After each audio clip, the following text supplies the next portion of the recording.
Let's set the stage with my healing experience up in the mountains of Austria. My wife, Brigida, was raised in Hochgamik, a small town nestled high in the beautiful mountains of Tyrol, Austria.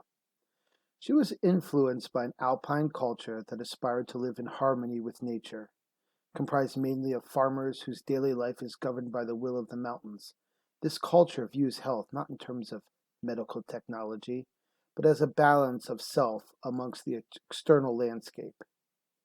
The air they breathe, the food they eat, the conditions they work in essence, the total environment are all vital components to living a healthy life. Hochgelmik has become my spiritual home.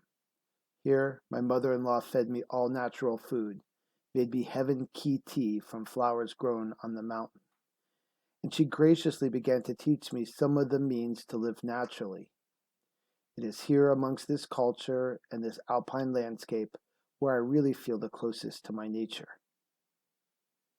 On one visit in July of 1997, Brigida and I spent the summer working on a nearby alm with Brigida's father, mother, and brother, Karl Josef.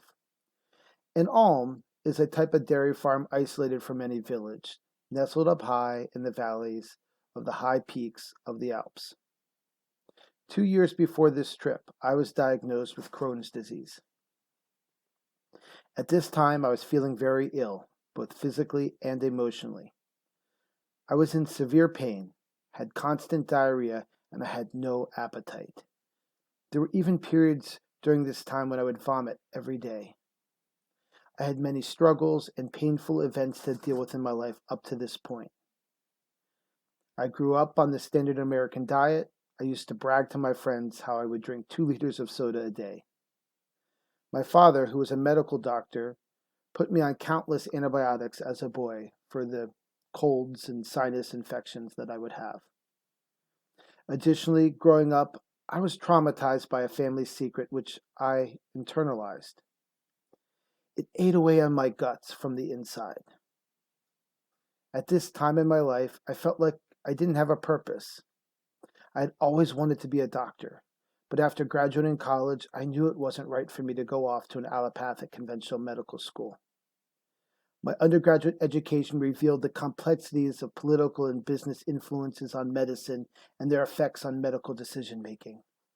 This, coupled with difficulties I witnessed from my father, who had an integrative practice pioneering in the treatment of chronic fatigue syndrome patients, it discouraged me from entering the profession I had always longed for as a boy.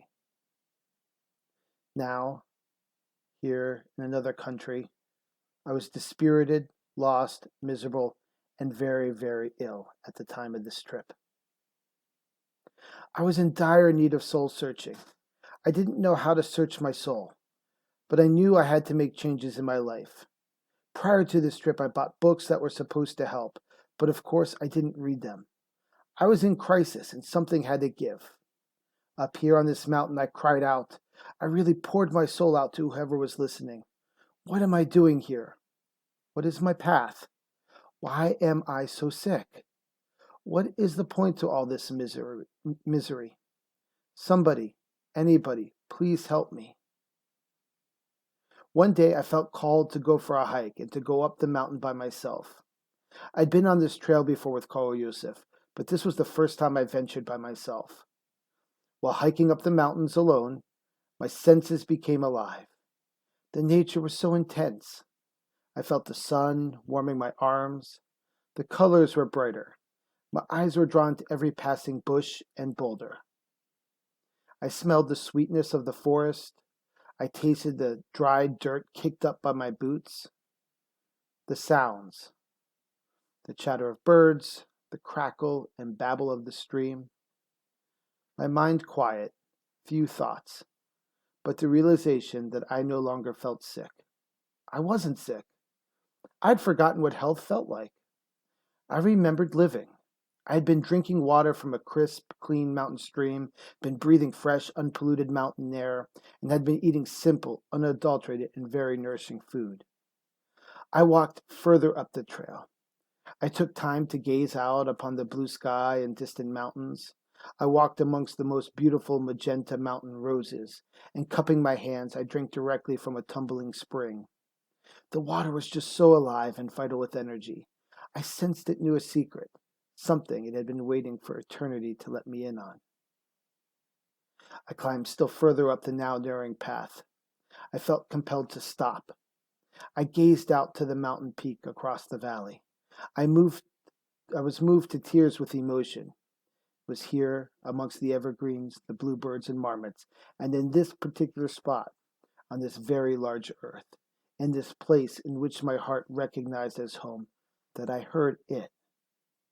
It was my calling, and it spoke to me with all my senses.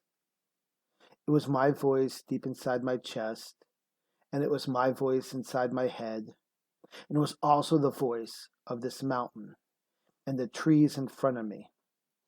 It was strong, it was powerful, and it said matter of factly, "This is me. This is how I need to live my life. I want to live in tune with nature. I want to help people, everyone, not just the sick, to learn how to live healthy. I want to learn this, and I want to teach this."